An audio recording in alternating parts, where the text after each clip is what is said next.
વાવ થરાદ અને બનાસકાંઠાના 25 ગામોમાંથી પસાર થતી પાવર ગ્રીડ કંપની લાઇનના વળતરને લઈને કલેક્ટરને આવેદનપત્ર અપાયું। વાવ થરાદના રાધા નેસડાથી બનાસકાંઠાના મુડેઠા સુધી 765 કેવી લાઇન નાખવામાં મામલે ખેડૂતોને પૂરતું વળતર મળે તેવી ખેડૂતોએ માંગ કરી। વાવ થરાદ જિલ્લાના 25 ગામ અને બનાસકાંઠા જિલ્લાના 3 ગામના થાંભલાવાળા અને વાયરવાળા ખેડૂતોને કલેક્ટર દ્વારા નોટિસ અને લાઇનનો નકશો આપવા કરાવી રજૂઆત।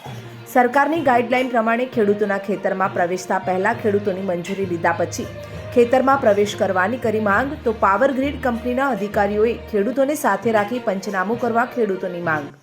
વાણિજ્ય હેતુના ઓર્ડર પ્રમાણે વળતર ચૂકવવા ખેડૂતોએ કરી માંગ, તો મોટી સંખ્યામાં ખેડૂતો વાવ થરાદ કલેક્ટર કચેરી ખાતે પહોંચ્યા। સરકાર દ્વારા ખેડૂતોના હિતમાં નિર્ણય લેવાય તો આગામી સમયમાં ગાંધીજી માર્ગે આંદોલન કરવાની ખેડૂતોએ ચીમકી ઉચ્ચારી।